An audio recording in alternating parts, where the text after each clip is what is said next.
And that takes us to the sport with Chris and all change at Dundee United. Yes, it is indeed, Norman. In fact, not just for the first time, not probably for the second time this season. There certainly have been changes and a lot of instability at Tannadice. Now, Dundee United are looking for their fourth manager in under 12 months after sacking Liam Fox yesterday. A 4-0 hammering away to relegation rivals Ross County at the weekend proved to be Fox's endgame. Well, United are rooted to the bottom of the Premiership and are without a win in 6. With more, here's Brandon Cook. If there's one thing which sums up Dundee United's season so far, it's defensive blunders. And just 6 minutes into this make-or-break encounter, yet another howler for their growing collection. Everyone associated with the club knew the gravity of the situation. With just a point separating them from the Staggies, this was a must-win game for the Tannadice side. But old habits die hard. By the end, it was 4-0, and it proved to be Liam Fox's last game in charge.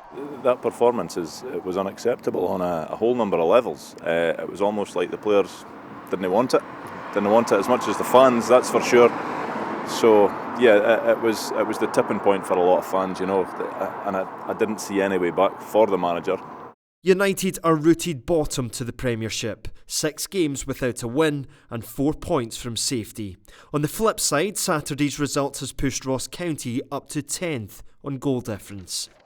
But all the headlines are about United's precarious position, with many fans insisting there's wider problems to address. I'm very disappointed, obviously, because the way things are going. But hopefully we could get to it, but I'm not convinced. I think the problems in the club go a lot deeper than just changing yet another temporary manager. And I think that the club really need to think about the fans long term. I've been a season ticket holder since I was 18-year-old, 45 years. I think the time is now coming for me not to renew. With United now facing a battle against relegation, a big turnaround is required. Relegation is a very distinct possibility on the back of the most recent performances and what we've seen from the team. I think some people will look at it and think, but we're Dundee United, we're a big club. If we go down, we'll come straight back up. It never worked out that way the last time. We had 4 seasons down in the Championship, so it's very, very worrying times.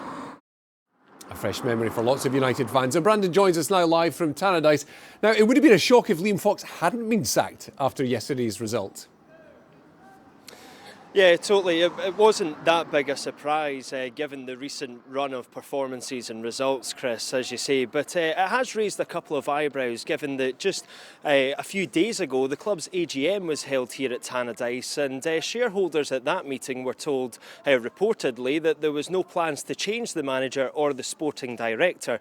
So it was really a kind of win or bust situation for Liam Fox, it seems it turned out to be on Saturday. And it really does leave United in this precarious position where they're searching for their 4th manager in the space of a year. Yeah, it's incredible. Now, Aberdeen visit on Saturday. It's a massive game for both teams, but who and what next for United?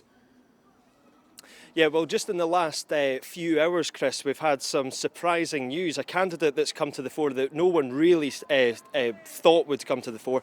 Reports suggest that the club are eyeing up Craig Levein to take over until the end of the season. The former Scotland boss obviously was here at Tannadice in the mid-2000s and done very well, but he's been reluctant to return despite previous overtures. He potentially would be quite popular with the fans. Other options are more experienced heads like Neil Lennon or Owen Coyle, but you've got to say, Chris, whoever does end up getting this job has a big task in their hands.